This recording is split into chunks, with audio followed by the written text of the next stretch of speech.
Welcome back, bitches. Welcome to Bitches in the Breakroom. I'm Courtney. And I'm Caitlyn.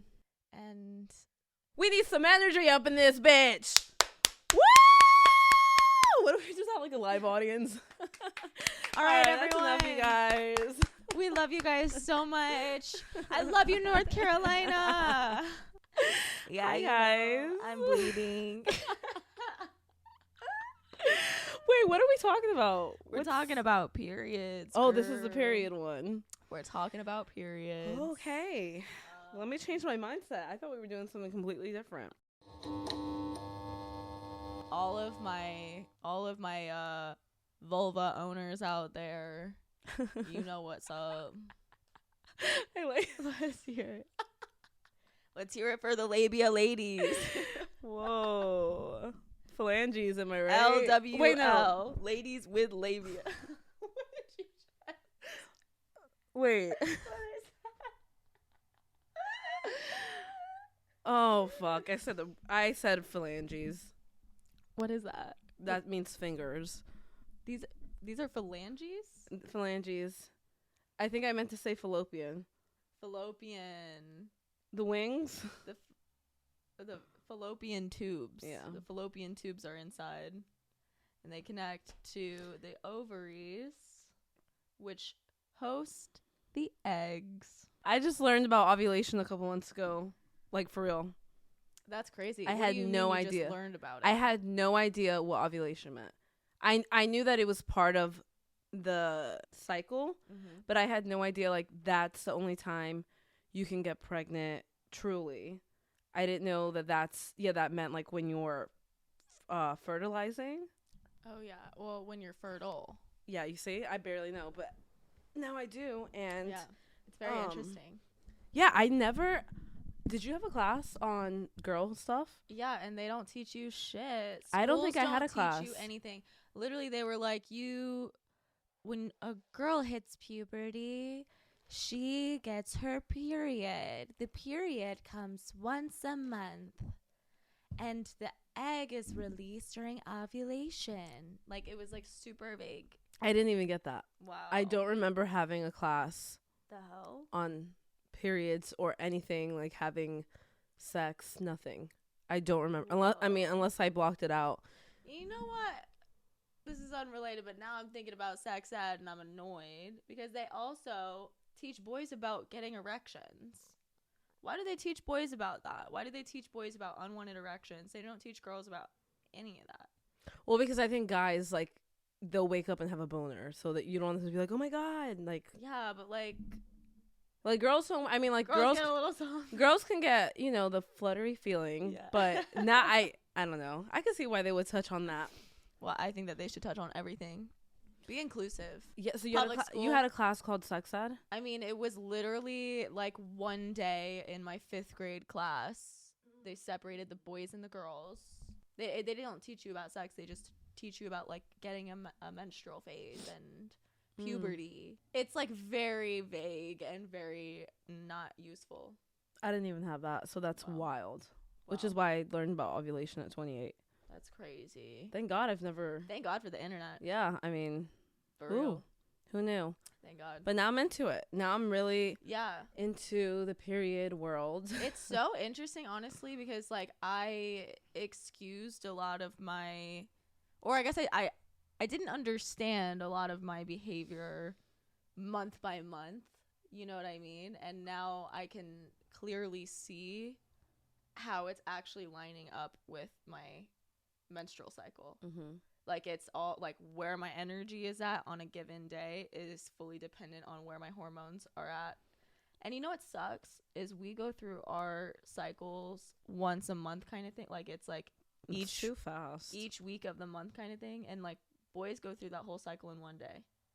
Oh. That's why there's so much more consistent personalities.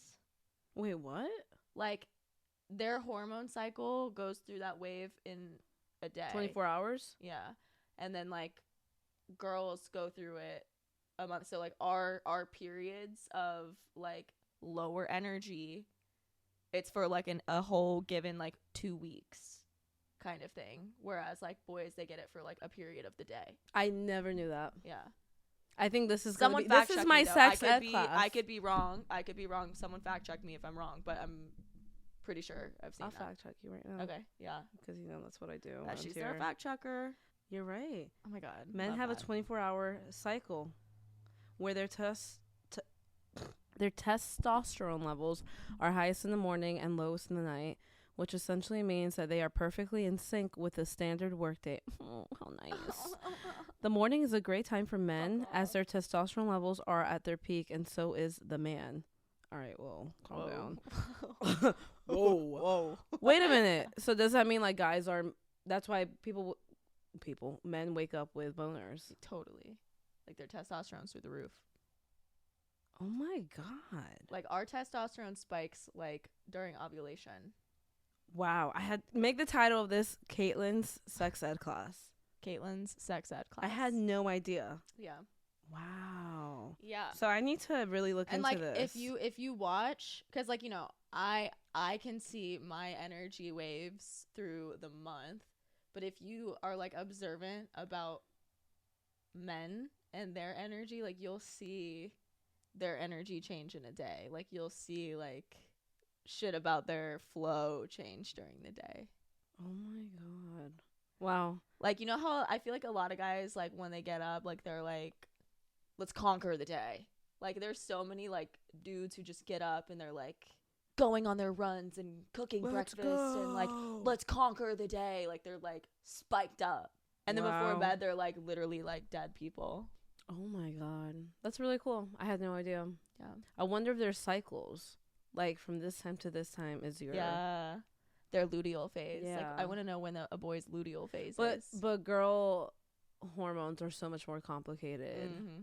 Like I think girls have way more hormones than guys. Yeah. That's all I know. Yeah. Because I remember getting hormone tests. Or like testing my hormones or whatever, and yeah. I looked at the guy one, there was like not a lot, and then the girl one was like never ending. We're just complicated. We're just dynamic. We're more complex. We have more layers, more depth. We're just better. She said it. But just kidding. Wait, everyone is the same. So anyway. The phases, I don't know what they're called. Phases of period. There's luteal, so your menstrual phase, and then your follicular phase, and then ovulation, and then your luteal phase, and it starts over over and over. In my opinion, luteal phase is the woat, which is the worst of all time. I hate my luteal phase. That's after it's building up to your period. So like the week and a half, 2 weeks before your period, hate it. I would hate it. Had this lady pop up. So bitchy. Everything is so agitating. I feel like I look in the mirror and I look like a 85-year-old woman. Like I don't feel sexy at all. For a week and a half out of every month? Yes. I love that for you. I'm never in my sexy girl era for a full month ever. There's a phase. This lady popped up on my TikTok, and then I kind of like spiraled and went down her page, but she was talking about there's a certain phase, and I thought it was that one, so but maybe it's not, where like it's the most euphoric. I think it's like follicular, right after your period. Oh, that makes sense. I think that was it. It's like everything is starting to like balance level out, and then it like peaks again when you ovulate, but like it's like a nice like leveling out of everything. Your body's not in pain anymore. Like you literally feel godly. That's when I feel my hottest. Like I swear I'm like my skinniest. My skin is glowing. I'm so much happier. I'm so much fucking nicer. Literally for like probably like 5 or 6 days after my period. Yeah. I'm on cloud nine. And then when I ovulate, I'm mean as well. I don't know. Like there are some people who like swear that like they're like so much happier and nicer when they're ovulating. Not me. When I'm ovulating, I am disrespectful. Oh my God. Disrespectful, honestly. Okay. And like very like Like when I'm ovulating, that's when I'm definitely in the gym the hardest, for sure. And definitely when I'm hitting up someone's son. Ayo. When I shouldn't be though. Wow. Yeah. No. See, I'm not in tune like that. All I know is the week of my period, maybe like a couple days before, I'm a raging bitch. But that's about it.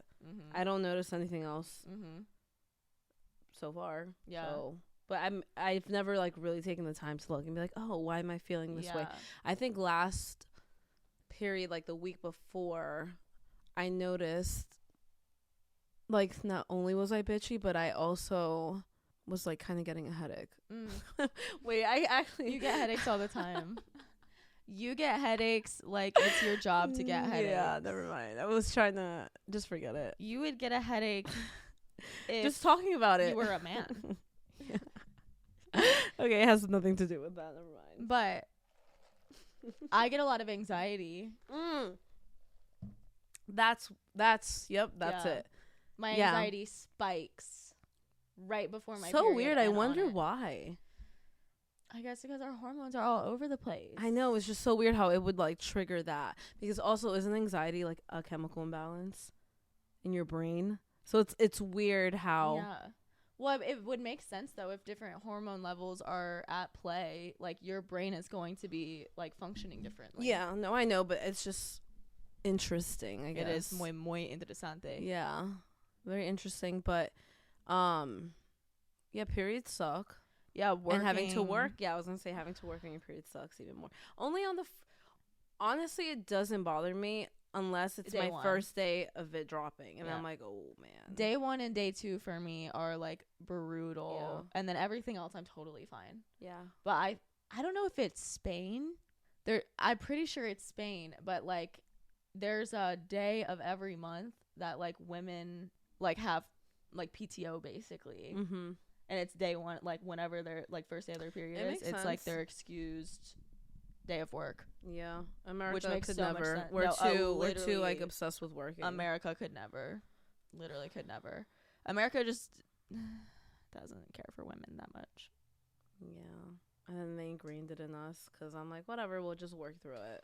I know. Just because we're just so used to it. Just because that's what we have to do. But, yeah, no, working through a period, so like day 1 of a period, especially being a hairstylist and standing, because you're just like, like, and you're like just feeling it all having conversation and like you want to make these women feel beautiful, but like you feel like shit. I'm not. Yeah, I feel bad for all my clients who are in my chair on day 1 of my period, but usually my day 1s are either on a Monday or on a Thursday. That's nice. And I've gotten so lucky with that. That's so nice. But last period I had my day 1 here, and I couldn't even. No. We were recording the podcast actually. I think that was my day 1, and I don't even know what I said. Have no idea. Couldn't tell you. I was in a fog. Yeah. Day 1. Yeah. Courtney's on day 1 today, so I'm in pain. I'm gonna have to carry this, ladies. She's got it. She's got it. Yeah. Hey, but yeah, working on your period sucks.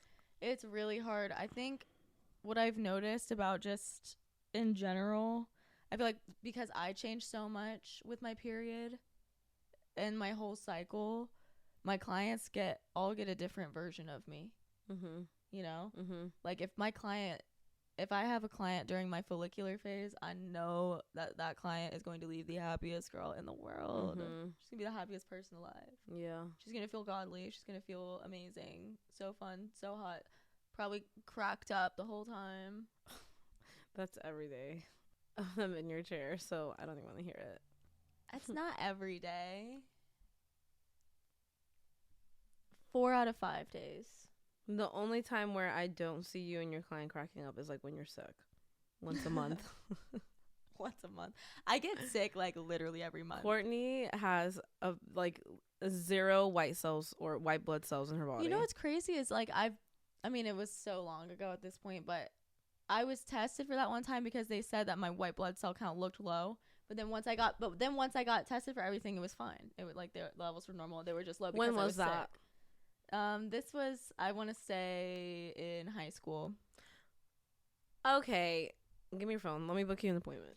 No, I don't know why. Just go get blood work. It's so quick. Go. I don't like. I don't want. Don't you want to be in tune with your body? I don't want them to take my blood. Why? What do you think they're gonna do with Makes it? me nauseous. It's okay. I'll go with you and hold your hand. It takes 2 seconds. I literally go to Walmart. Walmart has some kind of clinic in there, and it's not free. Oh, actually, it's free with our insurance. I'm scared of Walmart. It's fine. I love Walmart. Okay. Kinda. But oh my god, it's so quick. It's 1 whole minute of having like a needle in you. But then you get so much information from that. Yeah. You should really do it. You know, you can tell like your libido levels and all that through your blood work. Well, what if they tell me that something is horribly wrong with me? Well, then catch it now. And then there's nothing that we can do about it. Okay, well. And then I just have to live knowing that I'm dying. That's not going to happen, Courtney. But I do feel like you have issues. But, okay, I would rather get sick once a month for less than 24 hours than get on my ass. Or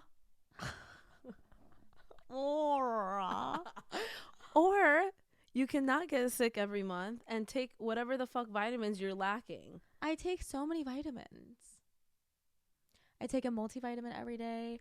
I take vitamin C. I take collagen. I've been taking L-glutamine. I do black seed oil supplements. Like, my supplements go crazy. The one vitamin I didn't hear. Vitamin D. Nope, you get that. Multivitamin. Vitamin C. I said vitamin C. I do take vitamin C. Play it back. Play it back. Wait, did you really? Yes. Well, you're not taking enough. You need a higher dose. Oh my god. But then my Is it in like the multivitamin? Yes. Okay, that's not enough. That has like a little bit of everything, but if you're like deficient in something, you need to take an actual whole thing. So, okay, well, if I took a vitamin for everything I was deficient for, I would be taking 7 billion pills a day. Yeah. I just can eat it. I can eat. But you don't. You don't eat. And you drink energy drinks and coffee all day. You're not healthy. Whoa. So, I'm healthy. I'm very healthy. Comment down below if you get sick once a month. Like deathly sick. I don't get deathly sick. I only get deathly sick once every 3 months. The other time it's just a little baby cold. August on my bachelorette. Throwing up, dying. Literally dying. She was not hungover. Just pure sickness. 24 hours. That was Chinese food. She'll have strep 1 month. Just 2 weeks ago, homegirl was throwing up on both ends. For days. She gets COVID every other month. I've only had COVID 3 times. The pandemic's been going on for years. You are not okay. And that's all I'm going to say. And you need blood work. And that's that. And it's coming from a place of love. I want you to be healthy. I think that... You're so in tune with your body. Okay. We're fighting. Okay. I feel like there was a time a few years ago when you were lecturing me about my health. Yeah. I remember. I made changes. Yeah. You were like, I'm worried about you. You're gonna die. I was like, that's my intrusive thoughts. I was like, I'm projecting. You were like, your heart, Courtney. Think about how your heart feels. And I was sitting there like really thinking about my heart. Like I was like, yeah, I'm projecting on you. As I have an energy drink in my hand and I'm like checking my pulse. Like, what do you mean?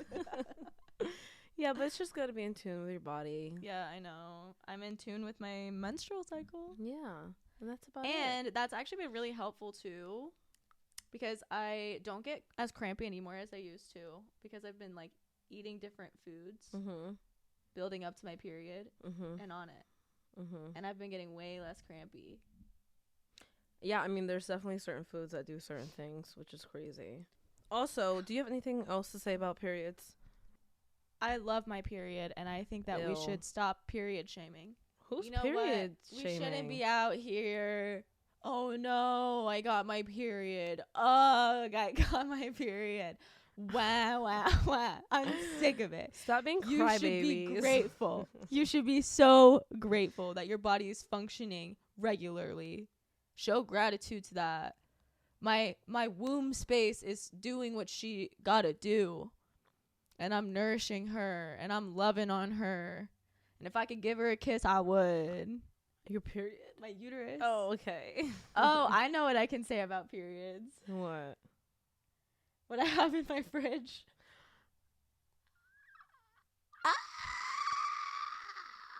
Oh, I remember we're one gonna time. lose all our listeners if you say that. One time I texted all my friends. I said, if you could warn a guy that wanted to date me of one thing, what would it be? And the amount of comments about period blood was insane. Or you just say it. Just say it, because now I like to collect my period blood in a jar and put it in my fridge and pour it back into the earth every full moon. So yeah, periods are wonderful and very powerful. It's the flow of life. It's your monthly reminder that that lousy motherfucker didn't get you pregnant and you're not stuck with him. do you want to update the people? I've been getting lied to for the past few months by this boy that I've been seeing. Thought we were seeing each other exclusively, but apparently exclusive doesn't mean what I thought it meant. And he's been seeing other people the whole damn time, and who knows how many people he has slept with this entire time. I just bought him bedding last week. He cries himself to sleep on it every night. Tell them how you found out, because it is kind of like an interesting. Well, I don't want to expose, because this platform is a secret. Oh. It's like a rule, but I will. But you don't have just to say the name of it, right? You can just kind of say. My friend saw him on Tinder, and then I confronted him about it, and then he lied about it to my face, and I said, we're not going to do this shit. You're lying to me. And he said, I'm not lying to you. I don't lie to you. So funny. And then my friend posted him on a platform which is like to a local area. And the responses went crazy. People were like, just matched with him last week. Just hooked up with him last week. We dated for a year and a half. We lived with each other for a year and a half. He's cheated in his past 3 relationships. He falls asleep during visits with his kid. Blah, blah, blah, blah, blah, blah, blah. Like, so random. So many horrible things. Yeah. And whole time I thought he was just seeing me. Because I asked him if he was still just only seeing me. And he said, yeah, let's not spiral. Let's not spiral, he said. Yeah, so trying to make you feel crazy for being correct. Mm-hmm. For being literally, absolutely, undeniably correct. Yep. How dare you try to make me feel stupid when I'm actually so fucking on to you? That's crazy. Who would ever do that to me? Who would ever do that to me? I'm perfect and precious and adorable and sweet and funny and successful and talented and kind and loving and nurturing. What? Yeah, I want to take this enneagram test because my client the other day that I had, she was a therapist. She was actually so cool. And she was like, she told me she thinks I'm a 1, 3, or 8. I have no idea what that means, but I felt like she saw like my soul and core when she said that. When I was in high school, I was a 2 because I was such a big people pleaser. And then I believe I was a 7 or an 8 or a 7 wing 8. Like my sophomore year of college. See, I don't even know what they mean. Should we? Well, let's do that. I think it'll tell us once we take the test. First question. You are a practical-minded perfectionist. I'm going to say disagree for me. I'm going to say agree. You are very rigid about the right way to do things. This is strong disagree. I'm just going to go neutral. You are usually straightforward and direct with your opinion on things. I'm going to say strongly agree. I'm going to say agree. Is it my turn? Yeah, go ahead. You tend to see the world as morally black and white rather than gray. What does that mean? Strongly disagree. Like, you see, like, there is a definitive right or wrong. Oh, yeah. Okay. I'm going to say disagree. Okay, yeah, same. You hold yourself to a higher standard than others. Yeah, I'm going to say agree for that one. Like what? Like I think I'm better than others? No, like you, like, hold yourself.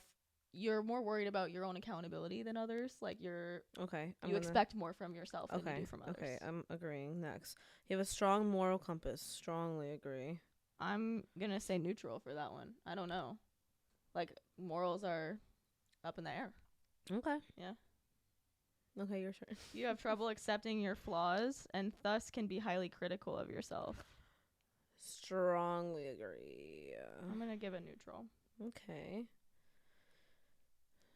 You perceive some emotions as negative and seek to repress them. I do definitely seek to repress negative emotions. Sometimes I definitely do that. I'm gonna go neutral because I also like talking shit out too. So I can. It depends. You are deeply afraid of being seen as immoral or unjust. Immoral. I don't think like I'm not having morals. Yeah. I don't think I'm deeply afraid of that. No. I'm just gonna go neutral. You believe that if you're highly critical towards your flaws, others won't be. Yeah, I kind of agree with that for me. This is making me really have to reflect for such a numbing brain. I'm going to go neutral. Okay, you want to make the world a better place and don't mind. We're only 10% of the way. I feel like we shouldn't read these questions out loud. I feel like we should just be answering them. So maybe we should just go and answer them and then say what we get. Well, damn, how long is this shit about to take? I thought it was quick. Hopefully we can bust through this shit. So I just read it in our head? Yeah. Okay. Hold, please. Okay, so we took the test and we're about to get our results. Okay. What if we hit this and it's like pay $10.99 to get your results? So ready? All right, let's go. I got mine. Yeah. Okay. Okay, let's say our type on the count of 3. Wait. My PDF is still loading. Okay, 3, 2, 1. 7. 8. Oh, we're close. Wow. I don't know what that means. Yeah, I don't know, me neither. What number of personality types do you have?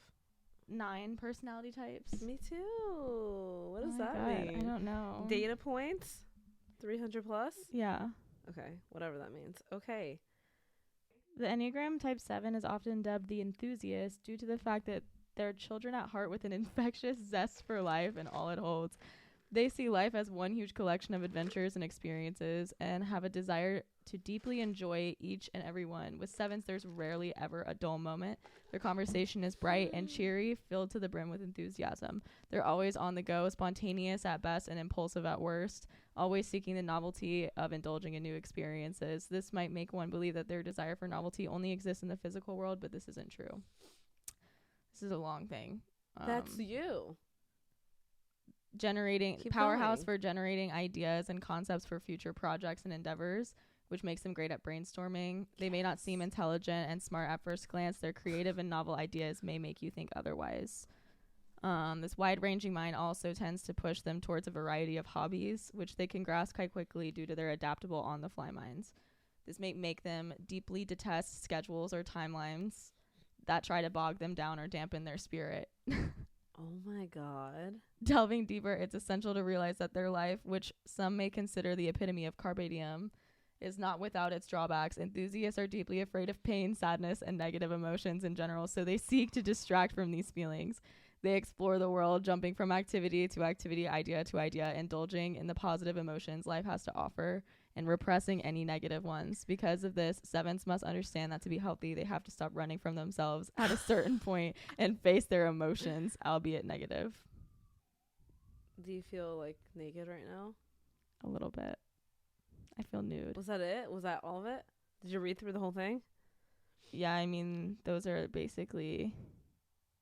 What? My wings are type 6, 7, and 8. Where do you see wings? Okay. I kept scrolling down. The entertainer and the realist are my wings. Tell me about you. Courtney, that was actually so correct. I've never read something that described you more in my life.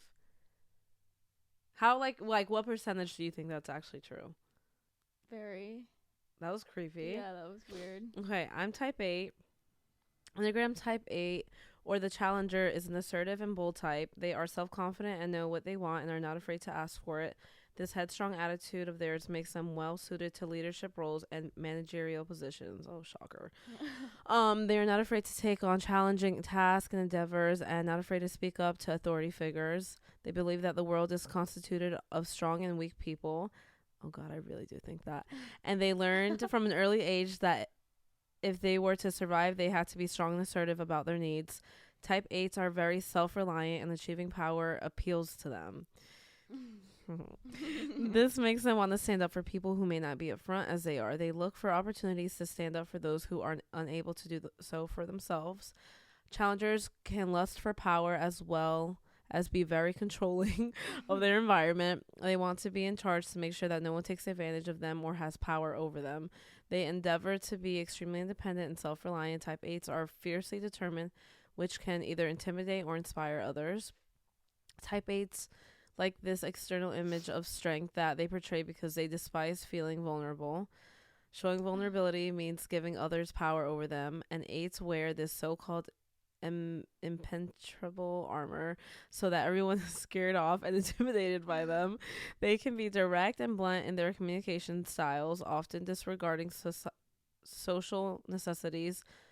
In quotations, brutal honesty is what some would call it. This tendency of theirs can isolate their own emotions to such an extent that they have trouble forming relationships. If someone is seeking their trust and support, their aggressive demeanor and lack of tact often backfires against them. Okay. I would say that's true, but maybe the last part. Yeah. Because I have no problems forming relationships. No. This made it seem like I'm a raging bitch who just wants to be bossy. Wait, what are your wings? Is that my wings? Literally a tiny bit of 9? Damn. Am I really 8? You're like I'm a strong 8? Strong 8 with a wing 9. 8. What's this? 8W9s. Is that 8 wing 9? 8 wing 9. Tend to be. Okay, so let's see. Maybe it was like maybe a that's nice what part. redeem. Oh, excuse me. Oh. Okay. 8 wing 9s tend to be calmer and more passive than typical 8s. Their typical aggressive nature may be watered down a bit, and they tend to build emotional fortresses to ward off potential threats. They also do not want potential friends or anyone else to see their weakness. Okay, so that'll make any better. Wow. What's yours? Read your wings. My wings? Well, I'm a 7 wing 6 and a 7 wing 8 equally. Which, of course. Wait, it says I'm a 7 too. 8 wing 7. Oh, we'll read that one. 8 wing 7s are quite sociable and outgoing compared to a typical 8. They have ideas that are nonconformist, and they can be practical as well as creative while advocating for freedom and autonomy for all. That's me. Yeah. Okay. Yeah, that definitely. I'm nice, I promise. All right, go Court. Borg is live. Basically. Wow. Okay, 7 wing 6 is called the entertainer. Oh my god. Since 7 wing 6 borrows a few traits from 6s, they tend to be more responsible and careful than a typical 7, carefully treading the line between spontaneous and impulsive. They also tend to be productive and cooperative in achieving social security from peers and loved ones. Yeah. 7 wing 8, the realist. Being a 7 wing 8 may make someone more assertive and more self-confident and self-sufficient than the typical 7, which may make them more blunt and direct in communication and more focused on their career as well. I mean, I feel like this is very fitting. Yours was completely like me too. I mean, mine was too. Yeah. I just don't want to hear it. So let's talk about those emotional fortresses. Let's unpack that. Wow, that was cool. So, and there's so much more. Like, we're obviously not going to read all this, but this is actually really cool. Yeah. Because it tells you, like, it breaks down. Yeah, well, this whole thing, I mean, they sent a whole PDF of, like, I think this is actually worth personality type dominance. Relationships. Where's that? Go down. I'm scared.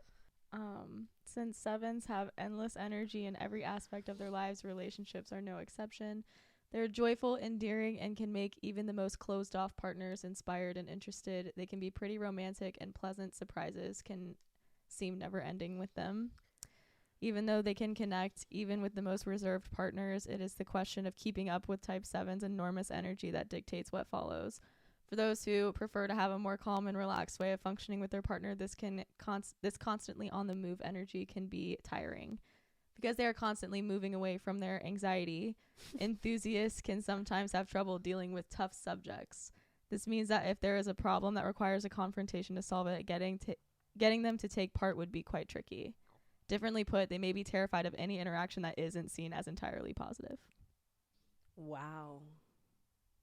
This is crazy. Career, it says type 7s are usually seen as people persons. Yeah. Great at meeting people and making new friendships, typically recognized for their people skills, which can be applied to any work-related situation. Oh my God. Courtney. This is weird. I don't like how seen I feel. This is weird. My relationship one. Since relationships, at least in part, have to do with opening oneself up and being vulnerable in front of others, it becomes clear why 8s can be quite a difficult partner. Not true. 11 years with Casey, and I think I have been an angel. I want to read mine. Like, what? It's making you seem like cold. So, and I'm the I'm the like warmest. She's literally the warmest, I'm sweetest so person. Warm. Okay, namely, since they are tirelessly working to keep up their image of being indestructible and without weakness, opening up to someone may be a challenge. However, it also says a lot about how much this type cares for those they let see their real self. That's true. Yeah. Like it. Well, and it's like Casey obviously sees like the most vulnerable side of you. Yeah. So maybe like in friendship relationship, because it does take like a second for me to let people in, and then once you're in, I'm like, you're in. Like that's my bitch. When they are in a relationship, they are very attentive and passionate towards their partner. Yes. They like to have everything taken care of without making their partner worry about anything. However, this is something that not all partners enjoy, namely for those that don't mind having someone take care of them in such an intensive way.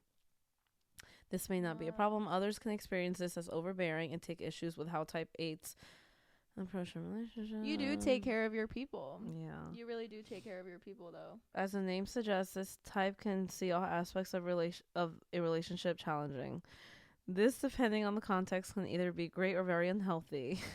Imagine trying to win at love and having it become apparent how badly this affects a relationship. Finding a balance and only keeping those challenges that are fun in the relationship might be a good way for this type to adapt. Whatever. Fuck this. I don't agree. But you are like, you're diligent in your connections with people. You are. This is making me sound really stiff. No, I don't think that it's making you sound stiff. I think you just sound determined, and you are. I also think that you downplay your own, like, you are very self-critical. Like, you downplay how much you actually bust your ass as well. Ew. No, this is right. Whatever. I like that. Yeah, that was cool. Oh my God. You little type 7. You little type 8. Wow, I didn't know what to expect. Yeah. I think I was a 7. What'd you say you were before? I was a type 2 in high school, which is the helper. Okay. Because I was a people pleaser as fuck. And all right, well, good stuff. Little bit about us. Yeah, no, now that you see completely now through our souls. Literally see me butt naked. Yeah. Wow. My titties are out. Wow, I like that. Wow. So, moral of the story is be in tune with your body and understand yourself. Yeah. So Courtney's homework is working on her actual health, right? You're gonna look into your health, and I'm gonna look into my period health. Okay. All right. That was the weakest. That was the least type 8 handshake you could have ever given me. I know. I'm changing. You're like, I pity you. Yeah. You peasant. No, I'm just trying to be like softer. You know, not so like tough. Yeah, I'm trying to be tougher and less whimsical. I gave her I have an element I have an element of childlike wonder that makes some people uncomfortable. Yeah, yours was spot on. Insane. Thank you guys for listening. Follow us on Instagram, Bitches in the Breakroom, TikTok, YouTube. If you're listening on Spotify, give us a 5-star rating. Ayo. If you're watching on YouTube, give us a thumbs up. Yeah. Comment what else you want us to talk about too. Yeah, please. Kate's Instagram. Caitlyn Command Hair. Mine is Courtney Cab Hair. And I love you, biddies. We love you so much. Mwah, mwah, Bye. mwah, mwah.